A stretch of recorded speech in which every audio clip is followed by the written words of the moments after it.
Conocer la vida de una persona es muy enriquecedor. Aquí en La Mirada del Psicólogo te mostramos la parte más emocional. Acompáñanos. Miramos a Israel Risquet González. Su nacimiento y el de la empresa Apple coinciden en el tiempo, aunque el suyo ocurre en la ciudad donde la gente no elige entre sistemas operativos, sino entre clubes de fútbol. Comenzó su camino profesional estudiando Bellas Artes en la Universidad de Sevilla, hasta que entendió que su vocación estaba cerca de Dios. Se formó para ser sacerdote, algo que logró y de lo que lleva disfrutando más de 10 años, con el placer de no tener días libres, porque no tengo nada de qué liberarme. Israel Risquet, el padre de muchos fieles y fiel a unos colores. Israel, bienvenido. Buenas noches. Buenas noches, aquí a La Mirada del Psicólogo. Es un placer tenerte con nosotros. Igualmente, Manuel, gracias por invitarme. Bueno, la verdad es que quizá los espectadores, porque aquí en La Mirada del Psicólogo no tenemos un tipo homogéneo de invitado o de invitada, sino que entendemos que todas las personas pueden ser entrevistadas en el sentido de contar una historia, y la historia tuya es muy peculiar porque empezamos diciendo que Israel, como hemos dicho al principio, empezó estudiando Bellas Artes y te pasas después al mundo de lo religioso, y hay algo que me parece que te influye muchísimo, que es la Hermandad de la Sed, por ejemplo, ¿no? ¿Qué nos dices? Bueno, exactamente, empecé en la Escuela de Arte Aplicada y Oficios. Ajá. Y de ahí pasé luego al Bachillerato Artístico y luego a la Universidad de Sevilla, pero a la rama de Historia del Arte. Ajá. Que estudié hasta tercer curso. Que no es Bellas Artes, ¿no? Que no es Bellas Artes. Estaba un poco cansado de pintar y me fui más por la rama teórica. Y de ahí pasé al seminario. Los caminos del Señor son un poco así inescrutables, ¿no? Bueno, son los modos que tiene el Señor, ¿no? El Señor va conduciendo y donde menos nos lo esperamos nos está, valga la redundancia, esperando, ¿no? Para darnos una llamada, ¿no? Y en mi caso pues ocurrió estando en tercero de carrera. En tercero de carrera. Y hemos dicho la Hermandad de la Sed, que es donde tú empiezas como acólito, participando en diferentes actos, y yo te quiero mencionar a una persona que me parece a mí, por lo que yo he leído en alguna entrevista que te han hecho, que para ti era alguien especial, y es el señor arzobispo Carlos Amigo, que falleció además el año pasado, ¿es así? Sí, mira, yo a don Carlos le tengo muchísimo cariño y le debo en gran medida también parte de la facilidad a la hora de llevar adelante la llamada que me hizo el Señor a mi vocación, ¿no? Porque ha sido muchas dificultades las que hubo en mi proceso en el seminario, ¿no? Sí. Y don Carlos, pues en todo momento allanó todas ellas, ¿no? Se convirtieron en facilidades, ¿no?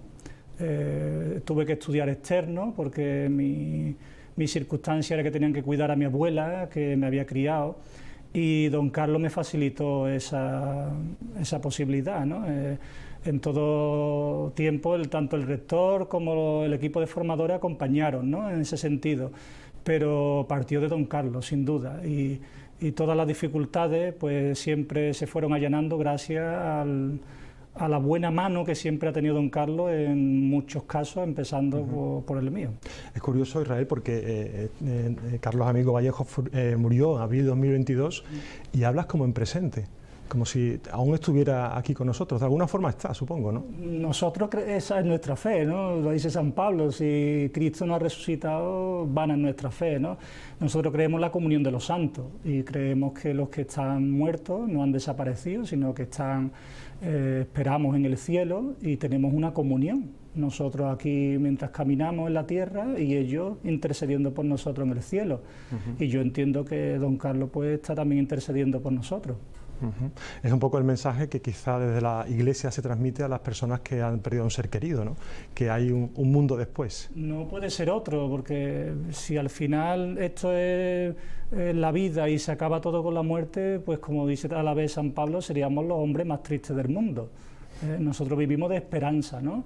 Y cuando no hay esperanza y nosotros tenemos algunas tan bonitas como en Sevilla, pues la vida se vuelve oscura, lo hemos visto en esta pandemia, ¿no? Mientras que cuando hay esperanza, pues siempre todo tiene un sentido. Y nosotros alcanzamos ese sentido en la fe de que Jesucristo ha resucitado y la vida continúa a través del paso de la muerte, no desaparecemos, ¿no? Y eso es fantástico. Sí, es fantástico porque te da un punto de calma, ¿verdad? Un punto de sosiego y de esperanza, ¿no? De continuidad más allá de esta vida. Israel, has hablado de la pandemia en la que todavía estamos, desgraciadamente, y quiero recoger unas declaraciones tuyas en una entrevista que te hicieron en la archisevilla.org, que hablabas de que en esta pandemia has visto muchos milagros. Sí. ¿Exactamente a qué te refieres? He visto milagros en el sentido primero de la humanidad, ¿no? Como en el dolor o en el sufrimiento compartido el ser humano siempre se une, hemos creado una gran comunión en muchos aspectos y además se supera, ¿no? Se supera, ¿no? Ahí en mi parroquia, por ejemplo, hemos trabajado incluso gente del barrio que no tiene fe, o no se acerca mucho a la parroquia. Y concretamente pues en el conflicto de Ucrania cuando surgió, pues también estábamos todavía en unas circunstancias difíciles de la pandemia, pues se volcaron muchísimas personas del barrio, ¿no? Para traer alimentos, cosas de primera necesidad.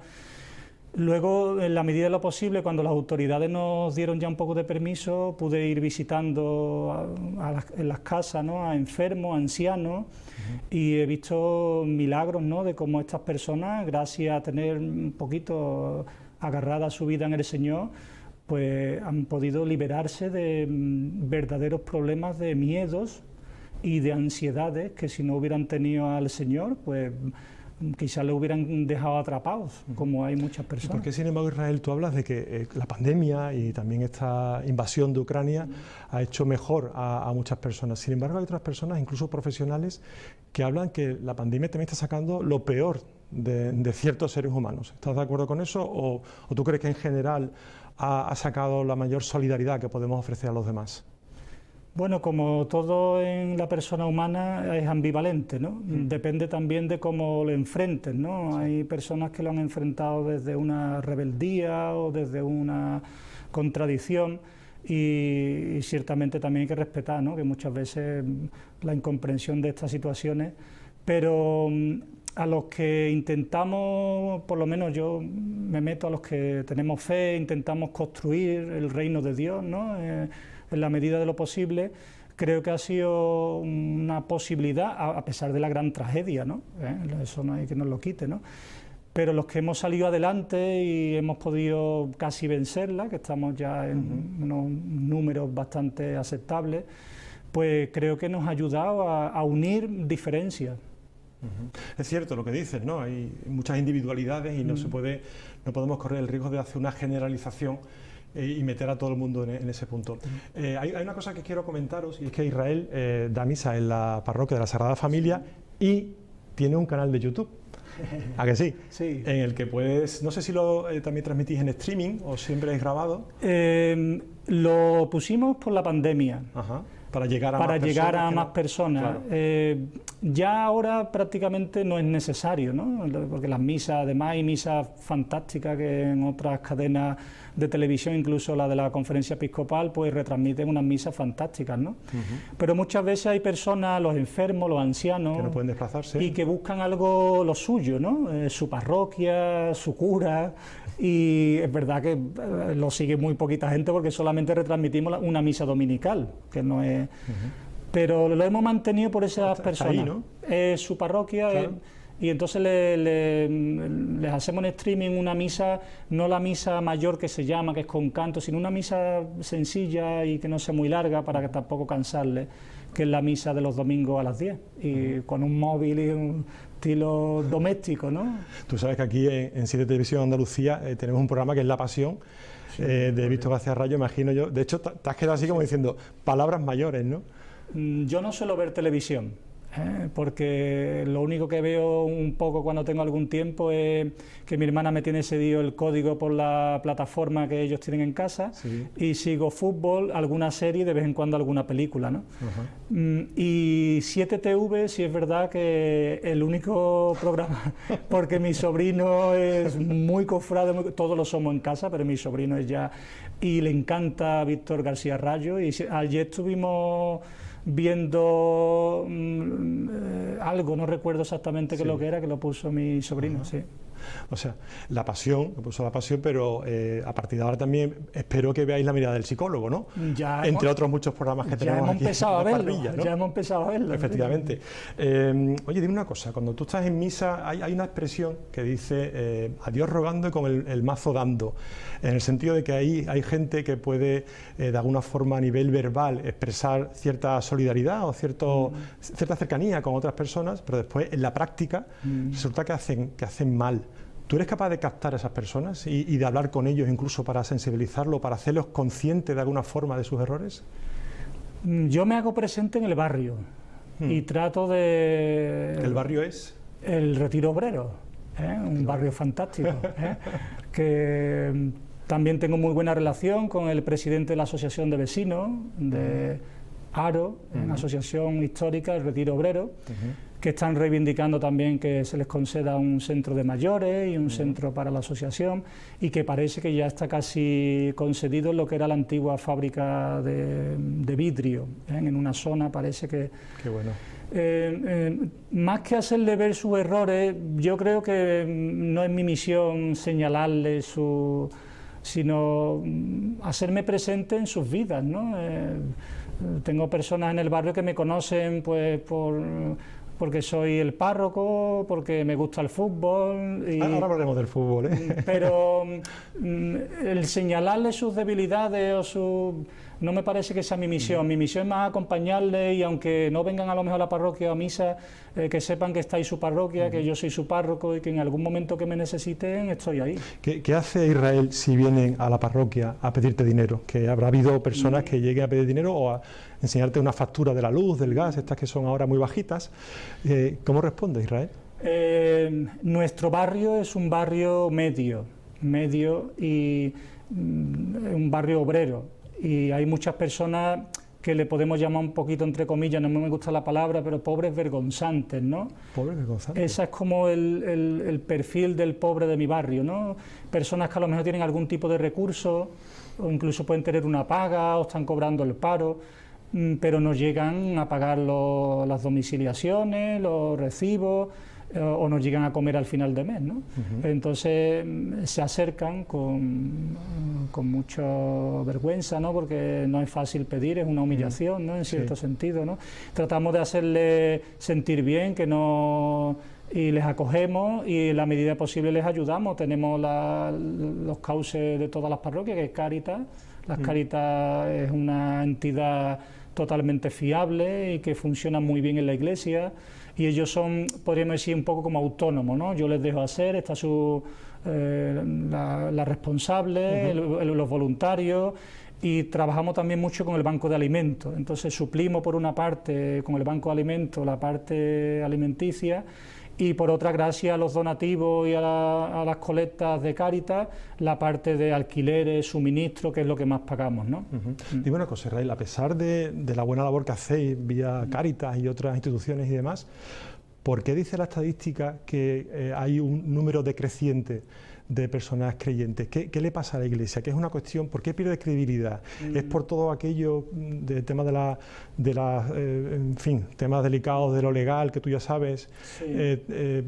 ¿Por qué pierde? ¿Por qué ha bajado el número de personas, no sé si creyentes, que es más difícil de detectar, pero sí personas que acuden a misa? ¿Por qué crees tú? ¿Qué hipótesis tienes?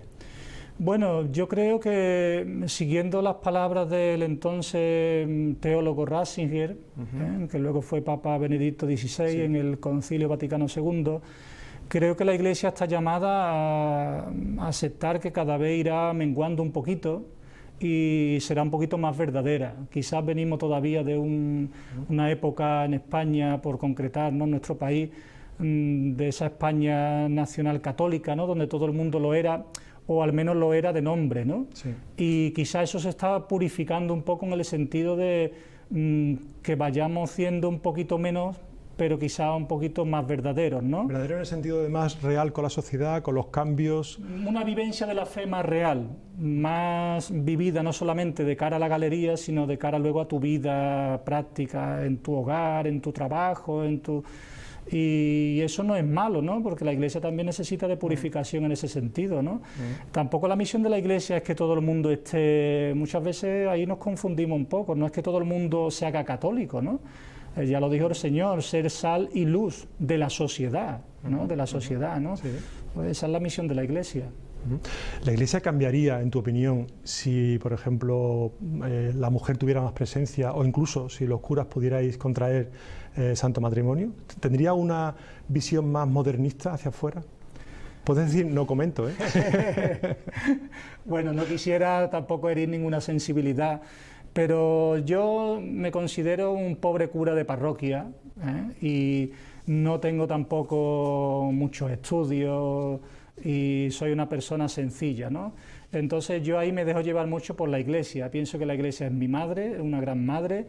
El Señor concede a la Iglesia en cada momento histórico el Papa que va necesitando, y yo me fío mucho de lo que la Iglesia nos va diciendo y por dónde nos va marcando. Creo que la Iglesia está haciendo bien en ir dándole cada vez más un espacio a la mujer en muchos aspectos, y quizá en otros yo no me planteo ese tipo de problemática, ¿no? Porque pienso que nunca la ha habido, ¿no? Y si la Iglesia en algún momento dice lo contrario, pues yo diré amén, porque soy hijo de la Iglesia y no puede ser de otra forma. O sea, te dejarás llevar un poco por el titular que marque la Iglesia en ese sentido, ¿no? Me apetece mucho preguntarte, verás, como psicólogo hay personas cuando van a la consulta que me preguntan sobre el secreto de confidencialidad. De hecho, hay gente que me habla y me pone en comparativa con vosotros, ¿no? Es que voy al cura y la confesión y demás. ¿En qué punto podéis romper una confesión, Israel? Una confesión nunca. ¿Jamás? Jamás. ¿Con ningún tipo de contenido? Ningún tipo de contenido. Aunque se hable de un delito contra la integridad de otra persona. No, hay una película fantástica, antigua. Recomiéndala, por favor. No recuerdo el nombre, ahora me la regalaron incluso, creo que era de Alfred Hitchcock, creo. Y va de eso, de un sacerdote que le revelan un asesinato. Uf, palabras mayores, ¿eh? Pues es interesantísima, no recuerdo el nombre, es en blanco y negro, evidentemente, claro. Es de las antiguas, fantástica, con unos actores fantásticos, y trata un poquito ese asunto. Nosotros no podemos revelar en ningún momento. Y si va una persona, por ejemplo, ¿no? Va un hombre y te dice que va a cometer un delito, no hablamos de delito que ya ha ocurrido, sino que te dice, pues no sé, voy a hacer esto, digo un hombre o una mujer, ¿no? Estaba pensando en violencia de género en ese sentido, y te dice, voy a ir a mi casa y voy a hacer esto. ¿Qué haces tú? Hombre, nuestra misión, evidentemente, como persona, como cristiano y como sacerdote, sería tratar de ayudarle a entrar en razón. ¿Y si se va sin entrar en razón? Pero no podemos denunciar, si nos ha dicho algo en secreto de confesión, no podemos denunciarlo, porque estaríamos incurriendo en un delito grave. ¿Aunque pudiera cometerlo? Si pudiera cometerlo, nosotros no somos en ese sentido como una Gestapo, ¿no? Que no he tenido yo el caso. No has tenido, no he tenido el caso. Me imagino que, no sé, intentaría, aparte de la confesión, tratar de sentarlo ya fuera de lo que es el sacramento, intentaría sosegarlo, incluso pedir ayuda en algún sentido de alguna persona, ¿no? ¿Cerrar la puerta de la iglesia por dentro? No sé, pero trataría de sosegarlo con todas las medidas posibles humanas, ¿no? Pero lo que es el sacramento en sí, no podemos romperlo por ninguna circunstancia. Siempre me pongo en tu lugar, cuando a veces voy a la consulta a trabajar y no va siempre con la misma disponibilidad para atender a los pacientes que llegan. Cuando estás en el confesionario, ¿siempre estás preparadísimo para escuchar a la persona? Porque imagino que habrá días, pues no sé, por ejemplo, un dolor de cabeza, Israel, o algo que ahora voy a entrar de lleno contigo, que pierda el equipo favorito tuyo. ¿Eso te influye? Somos humanos, nos influye hasta el tiempo, pero es verdad que el Señor te da una gracia, para, si viene una persona en unas circunstancias concretas y tú no te encuentras anímicamente, pues siempre te da una gracia así para darle una palabra, ¿no? Una palabra de aliento, una palabra de paz o una palabra de esperanza, ¿no? Dentro de sus dificultades, ¿no? Pero es verdad que no siempre nos encontramos, somos humanos, no somos... Robots. Robots. Pero siempre el Señor te da esa gracia. Yo lo experimentaba así, ¿no? Cuando me recién ordenado, confesé a algún obispo. ¿Tú confesaste a algún obispo? Algún obispo. Y me curé en salud ya para todo el ministerio. ¿Por qué? Bueno, porque son los jefes y al final te das cuenta de que todos somos humanos.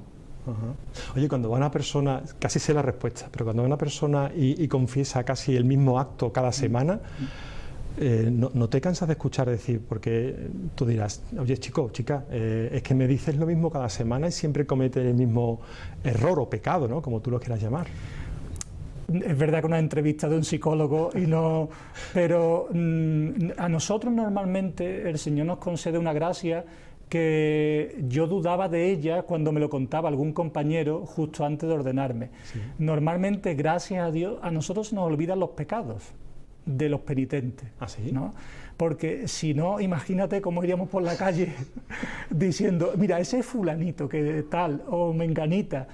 Gracias a Dios, por lo menos en mi experiencia, así me la transmitió un buen amigo sacerdote antes de ordenarme, a nosotros se nos olvidan los pecados. Entonces, cuando viene una persona a la semana siguiente y nos cuenta los mismos pecados, pues para nosotros prácticamente son nuevos. Madre mía. Mira, te voy a decir una cosa, estamos llegando a los últimos 5 minutos de prolongación.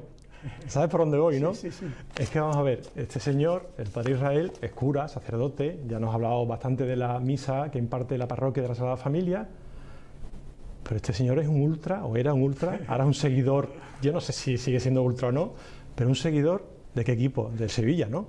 Hombre, por favor. De mi Betis, de mi Betis. De tu Betis. De mi Betis, sí.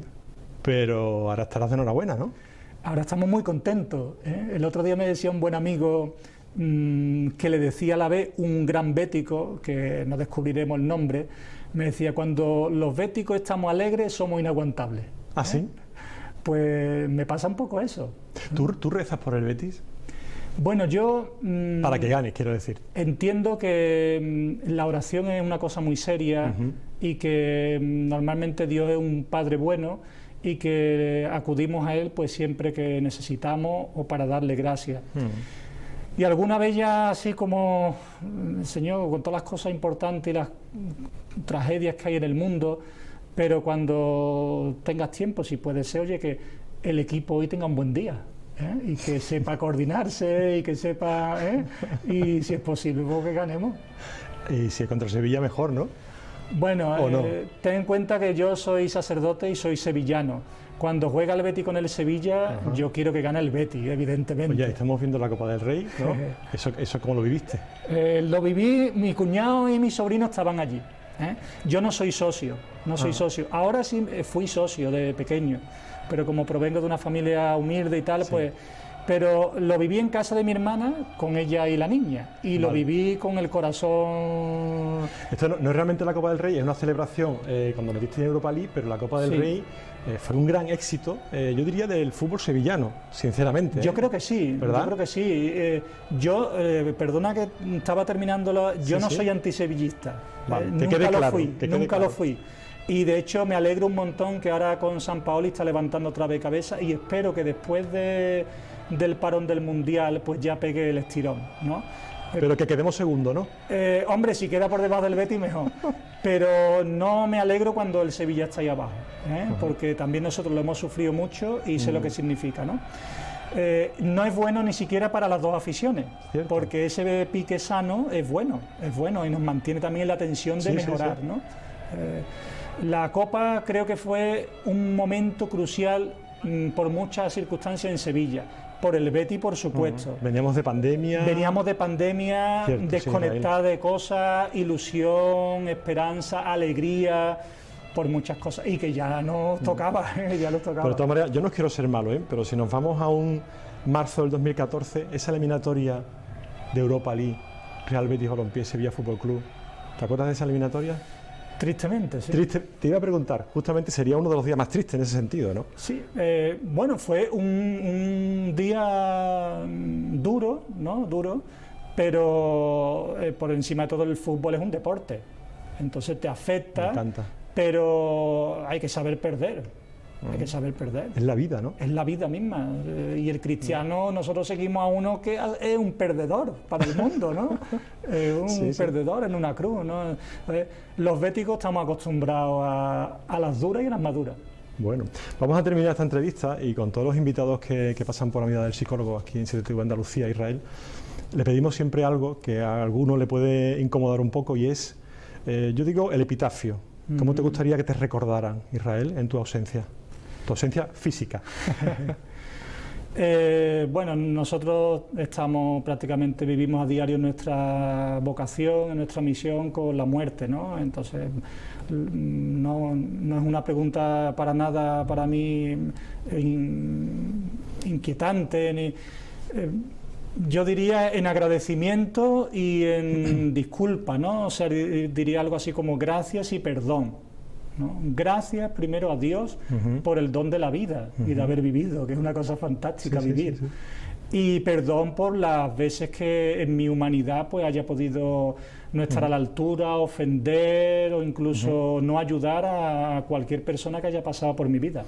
Perfecto, sería un epitafio que ocuparía gran parte de eso, pero... Gracias y perdón. Gracias y perdón, pues fíjate, yo acabo la entrevista con gracias por venir y perdón si en un momento dado he podido ofenderte con algunas preguntas indiscretas, pero para mí ha sido un placer, Israel, tenerte con nosotros en La Mirada del Psicólogo. Muchas gracias, Manuel, por tu invitación. Y cuando me has preguntado, ¿sigue siendo ultra el Betis? Yo me considero ultra de corazón de Jesucristo y del Betis. Pues ahí queda lo que ha dicho el padre Israel. Ya sabéis, después de todo, mañana será otro día.